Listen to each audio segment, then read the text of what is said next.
प्राण ऊर्जा बनाम अतीन्द्रिय क्षमता। घर में हीटर, कूलर, पंखा, बल्ब, रेडियो, टेलीविज़न आदि कितने ही उपयोगी यंत्र लगे हैं, पर उनकी सार्थकता तभी है जब उनमें विद्युत धारा का समुचित स्तर प्रवाहित हो रहा, करंट ही ना हो अथवा नगण्य जितनी मात्रा में हो, तो फिर वे उपकरण किसी काम नहीं आएंगे, व्यर्थ की जगह घेरे पड़े रहेंगे। मनुष्य शरीर में एक से एक महत्वपूर्ण एवं चमत्कारी उपकरण सृष्टा ने फिट करके रखे हैं। उनके लिए समुचित मात्रा में बिजली जुटाना उनका काम है, जो उसकी उपयोगिता जानते हैं तथा प्रयुक्त होने पर जो सत्परिणाम उत्पन्न होते हैं उनसे परिचित हैं। सूक्ष्म शरीर की संरचना प्राण ऊर्जा से हुई है। उसके अवयव भी उसी स्तर के प्राणगुच्छकों से बने हैं। चक्र पत्तिका इसी प्रकार के भंवर का नाम है। उन्हें साधना द्वारा उत्तेजित किया जाता है और तो ये चक्रवातों की तरह उछलने लगते हैं। बुद्धिमत्ता इसमें है कि उन्हें उभारने और सही प्रयोजन में लगाने की कला का ज्ञान अनुभव उपलब्ध हो। सभी कभी अदृश्य होने और इंद्रिय यंत्रों की पकड़ में न आने के कारण उस क्षेत्र पर विश्वास करना और प्रयोग के लिए कदम बढ़ाना कठिन प्रतीत होता था, पर अब ऐसी बात नहीं रही। विज्ञान ने स्थूल तक सीमित न रहकर सूक्ष्म में प्रवेश करने का संकल्प किया।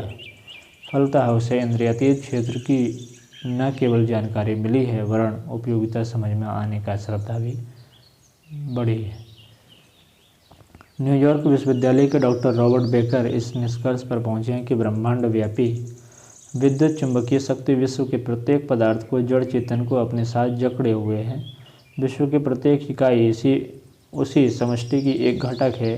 अस्तु पृथकता के बीच सघन एकता विद्यमान है और उस एकता के कारण ही पदार्थों और प्राणियों में दृश्य अदृश्य आदान प्रदान होता है। जो क्रम आए दिन अनुभव में आता रहता है वह सामान्य, और जो यदाकदा दिखता रहता है वह असामान्य, अनियंत्रित, अतीन्द्रिय या चमत्कारी कहा जाता है। कुछ ही वर्ष पूर्व की बात है कि प्रकाश विज्ञानी अर्नेस्ट एटो और उनके सहयोगी वैज्ञानिक डी ग्रोवर ने होलोग्राफ के एक नए सिद्धांत का आविष्कार किया, जिसके आधार पर त्रिआयामीय स्तर का छाया चित्रण आँखों में से देखे जा सकने की परिकल्पना साकार हुई। भूतकालीन दृश्यों को इन्हीं आँखों से इस प्रकार देखे जा सकने की भी कल्पना की जाने लगी मानो वह घटनाक्रम अभी अभी ही बिल्कुल सामने घटित हो रहा। विज्ञानी ट्रेवर जेम्स का कहना है कि हमारी आँखें वर्णक्रम ही अल्प मात्रा देख पाने में ही समर्थ है। हमारी आँखें वर्णक्रम के सिर्फ 7 रंगों को ही पकड़ पाती है, किंतु इसमें लाल से लेकर बैंगनी तक केवल 7 ही रंग नहीं होते, वरन ऐसे लगभग 10 अरब अदृश्य रंग होते हैं जो आँखों को दिखाई नहीं पड़ते। इनकी वेवलेंथ अर्थात आवृत्ति फ्रीक्वेंसी हमारी आँखों की पकड़ से बाहर होती है। सूक्ष्म जीवाणु हम नंगी आँखों से नहीं देख सकते, किंतु माइक्रोस्कोप के सहारे उन्हें देखा जा सकता है। उसी प्रकार इंफ्रारेड और अल्ट्रावायलेट फोटोग्राफी की सहायता से एक ऐसे अदृश्य चेतनात्मक जगत में पहुंचा जा सकता है जो देश और काल की सीमा से परे है। आज वैज्ञानिक, मनोवैज्ञानिक एवं परावैज्ञानिक इस तथ्य को स्वीकार करने लगे हैं कि प्रेत एक कल्पना ही नहीं, मानव के अभौतिक जीवन के दीर्घकरण की ही अभिव्यक्ति है, और अल्ट्रावायलेट तकनीक द्वारा ली गई प्रेतों की तस्वीर अदृश्यता की वैज्ञानिक संभावना की ओर इंगित करती है। विज्ञान इस संबंध में अपनी दलील देते हुए कहता है कि धूप की अदृश्य तरंगें हमारे शरीर, हमारे जीवन एवं नियति तक को प्रभावित करती है। हमारे शरीर के विद्युत क्षेत्र से उनका संपर्क अपवर्तनांक को जन्म दे सकता है। संभवतः यही अदृश्यता का कारण है।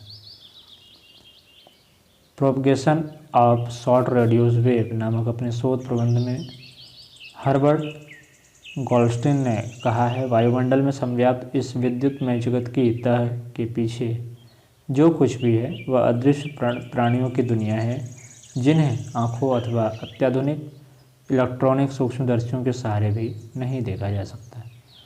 सुप्रसिद्ध वैज्ञानिक कथा लेखक H.C. वेल्स ने अपनी एक पुस्तक द इनविजिबल मैन में उन संभावनाओं पर प्रकाश डाला है जिनके अनुसार कोई दृश्य पदार्थ या प्राणी अदृश्य हो सकता है और अदृश्य वस्तुएं दृष्टिगोचर होने लगती है।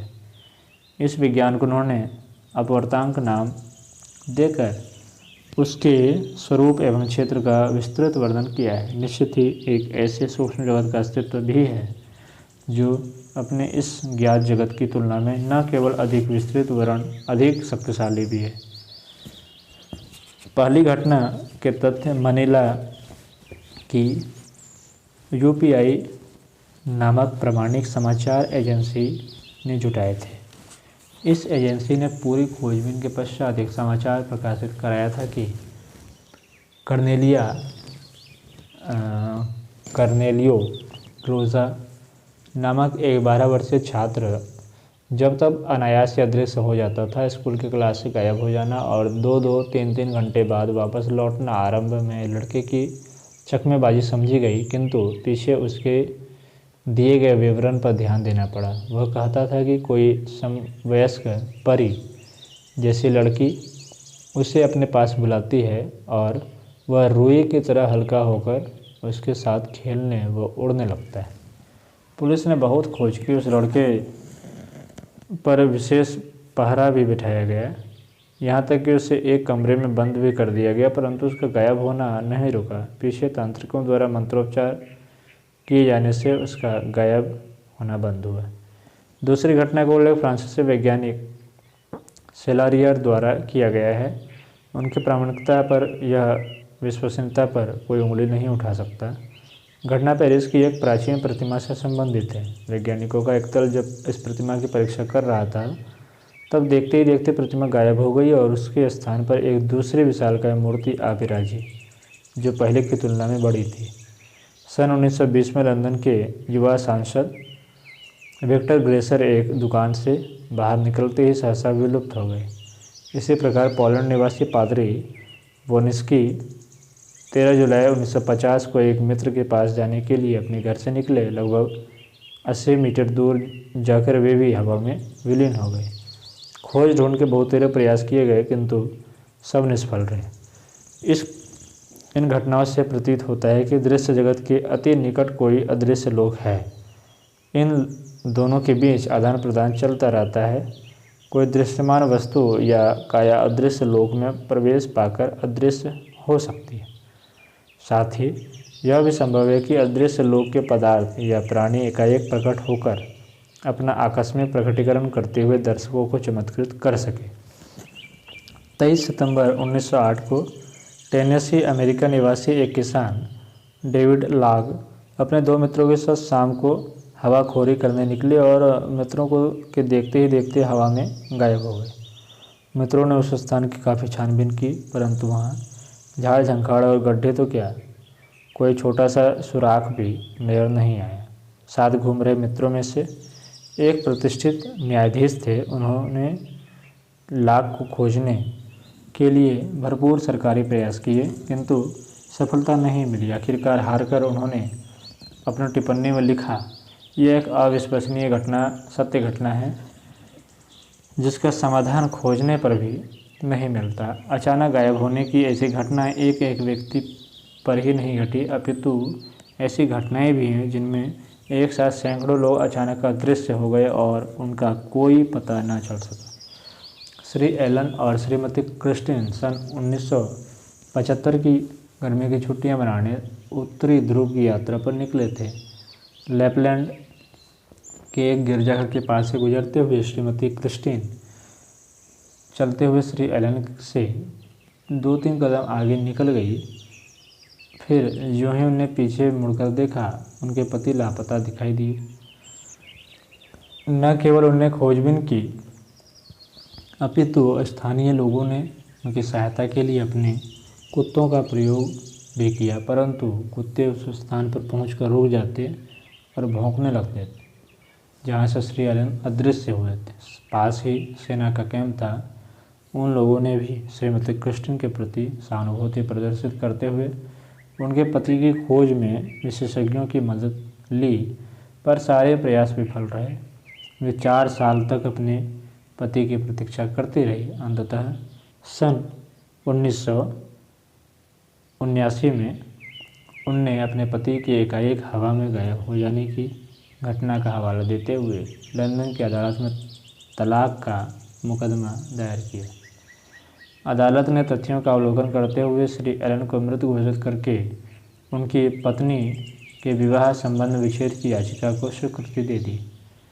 इन दिनों कितने ही विश्वविद्यालय में परा मनोविज्ञान संबंधी शोध कार्य बड़े उत्साहपूर्वक चल रहे हैं।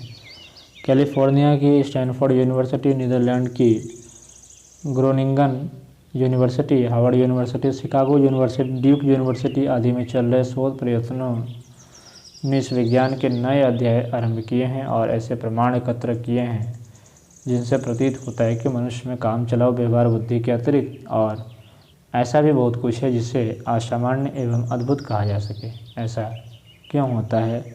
अचेतन और उपचेतन मन की विलक्षण क्षमताओं का स्वरूप और कारण समझने में इन शोध प्रयत्नों से बहुत सहायता मिली है और भविष्य में अधिक जान सकने की संभावना का पथ प्रशस्त हुआ है।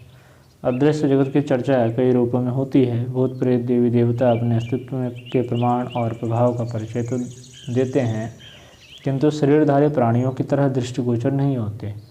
इसके अतिरिक्त उनका अस्तित्व काया के अनेक केंद्रों में शक्ति गुच्छकों की तरह पाया जाता है। वे शरीर से ऋषियों की और मना संस्थान से सिद्धियों की दिव्य अनुभूतियों का परिचय देते हैं। अतीन्द्रिय क्षमताएं यही है। इनकी अलौकिकता के प्रमाण मिलते तो पहले भी थे, पर तब उन्हें भूत की करतूत कहकर जादुई रहस्यवाद के गर्त में धकेल दिया जाता था। पर अब ऐसी बात नहीं रही। मनुष्य में पाई जाने वाली अतीन्द्रिय क्षमता अब इतनी स्पष्ट है कि उसे विज्ञान क्षेत्र ने अपने अनुसंधानों में मूर्धन्य मानना आरंभ कर दिया है, क्योंकि पदार्थ की तुलना में व्यक्ति की सत्ता निश्चित रूप से वरिष्ठ है। मनुष्य की विभिन्न शारीरिक क्रियाओं की विज्ञानपरक एवं मनोवैज्ञानिक अवस्थाओं की जांच की गई तो देखा गया कि सुषुम्ना नाड़ी का केंद्र अनेक स्नायुविक कोशिकाओं के गुच्छों के साथ जुड़ा एक जैव प्लाज्मीय सक्रियता का केंद्र है। बायोप्लाज्मिक सक्रियता मूड पर निर्भर नहीं देखी गई। उदाहरणार्थ, कलाकार किसी कलाकृति के बारे में सोचते समय उच्च स्तरीय चेतना की स्थिति में थे, तब उनका कोरोना अर्थात प्रभामंडल अत्यंत प्रकाशमान था, जबकि कुंठित और तनाव की अवस्था में बहुत क्षीण तथा मंद उसमें कार्यद्रव्य भी थे। एक अन्य प्रख्यात वैज्ञानिक जर्मनी के प्रोफेसर विल्हेम राइख भी प्राण शरीर के अस्तित्व में भारतीय सिद्धांत का मानवीय देह की एक प्रतिकृति के अस्तित्व के रूप में समर्थन करते हैं। वे इसे आर्गोन कहते हैं, यानी एक जैव विद्युत शक्ति जो नीले रंग की है। अब सभी जानते हैं कि प्राण विद्युत पर अनुसंधानरत रूस के विज्ञानवेत्ता सैम्योन किरलियन ने एक ऐसी फोटोग्राफी का आविष्कार किया है जो मानव के इर्द गिर्द होने वाले विद्युतीय हलचलों का भी छायांकन करती है। इससे प्रतीत होता है कि स्थूल शरीर के साथ साथ सूक्ष्म शरीर की भी सत्ता विद्यमान है और वह ऐसे पदार्थों से बनी है जो इलेक्ट्रॉनों से बने ठोस पदार्थ की अपेक्षा निम्न स्तर की है और अधिक गतिशील भी। प्रोफेसर एलिसाग्रे ने अपनी पुस्तक मिरेकल्स ऑफ नेचर में लिखा है कि प्रकाश की तुलना में विचार विद्युत प्रवाह की गति कहीं अधिक है। अभियंत्रों के द्वारा उसे नापा और देखा नहीं जा सका, तो भी यह एक तथ्य है कि विचार मात्र कल्पनाओं का उभार न होकर एक शक्तिशाली पदार्थ है।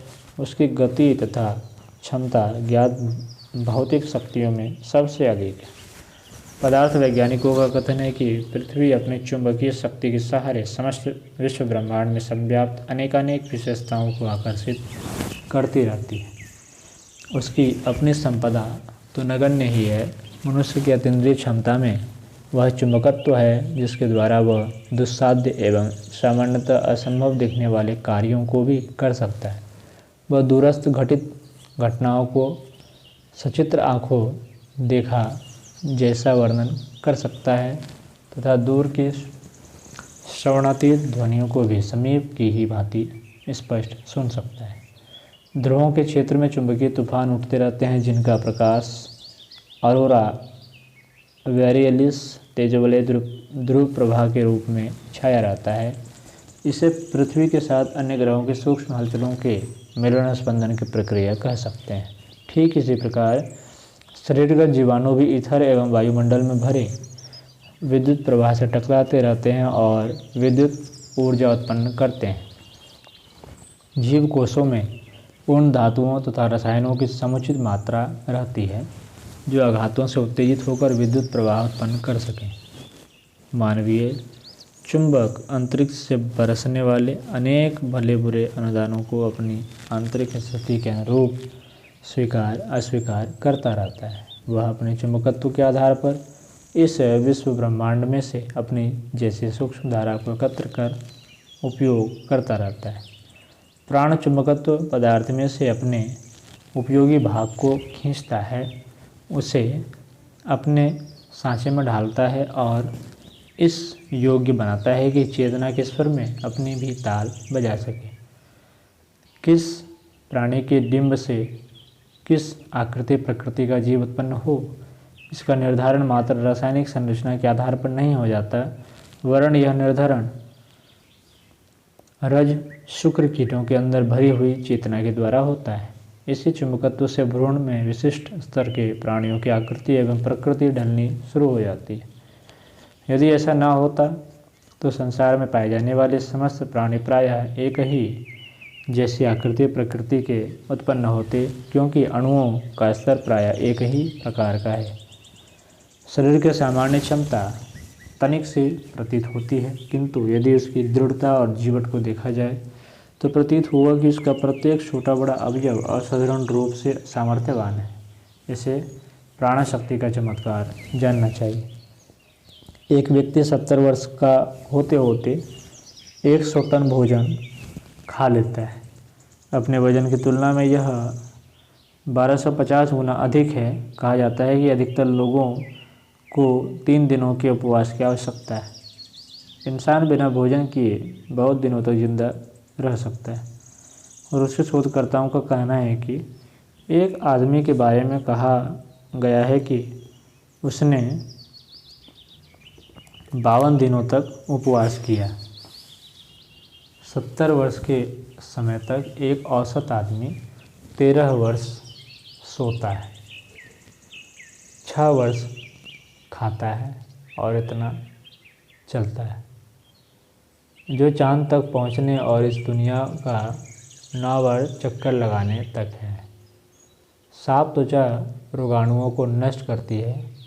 मानवीय त्वचा में 3 करोड़ रोगाणु पाए जाते हैं। इनमें से 7,20,000 1 घंटे तक और 7,000 2 घंटे तक जीवित रहते हैं। शरीर की ही भांति मन संस्थान में विशिष्ट सामर्थ्यों से भरा पूरा है। प्रश्न केवल जागृति और सुषुप्ति का है, जो अपने मन संस्थान के अंधेरे के गर्त में पड़े केंद्रों को जगा लेता है। वह अविज्ञात विलक्षण क्षमताओं से संपन्न बनता है। बहिरंग की दृष्टि में ये सभी संभव अद्भुत जान पड़े, परंतु है ये सब प्रकृतिगत नियमों पर आधारित गूढ़ विज्ञान, जिसे ऋषियों ने जाना, व्यवहार में उतारा तथा योगाभ्यास प्रक्रिया द्वारा क्रियान्वित कर स्वयं को प्राण ऊर्जा से संपन्न अतीन्द्रिय सामर्थ्यों से भरा पूरा बनाया था। यह राजमार्ग सबके लिए खुला पड़ा है।